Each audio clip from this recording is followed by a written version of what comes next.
స్వామి 12 సంవత్సరాలు తపస్సు చేసి నేను ఒక అద్భుతమైన సిద్ధి పొందాను అన్నాడంట. అంటే ఏంటయ్యా సిద్ధి అని స్వామివారు అడిగారంట. అడిగితే నదిలో మునగకుండా నది మీద నడుచుకుంటూ వెళ్ళి నది నుంచి నడుచుకుంటూ వచ్చాడంట. రామకృష్ణ పరమహంస అడిగారంట, ఎన్ని రోజులు తపస్సు చేసావయ్యా దీని గురించి అన్నాడంట. అంటే 12 సంవత్సరాలు చేశాను స్వామి అన్నాడంట. దీని గురించి 12 సంవత్సరాలు ఎందుకు 50 రూపాయలు ఇస్తే పడవవాడు అడి తీసుకెళ్ళి తీసుకొస్తాడు కదా, దీని గురించి ఎందుకు 12 సంవత్సరాలు చేశాను. ఎప్పుడైనా సిద్ధి పొందడం అంటే 12 సంవత్సరాలు 10 సంవత్సరాలు 50 సంవత్సరాలు ఎన్ని తపస్సు చేసినా భగవంతుని పట్టుకోవడమే అన్నిటికంటే పెద్ద సిద్ధి అండి.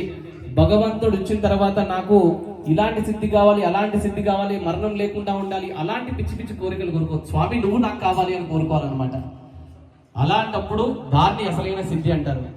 అలాంటి సిద్ధికి సంబంధించిన పనులు, అలాంటి బుద్ధికి సంబంధించిన పనులు భగవన్నామ సంకీర్తనలు, భగవన్నామ స్మరణలు, శ్రవణాలు. అలాంటి భగవన్నామ స్మరణ సంకీర్తనలోకి ఇలాంటి పిల్లల్ని తీసుకొని వస్తే వాళ్ళ వయసు పెరిగినా కొద్దీ చక్కగా వాళ్ళకి మంచి రూట్లోకి భగవంతుడు తీసుకెళ్లి సిద్ధిని ఇస్తాడనమాట.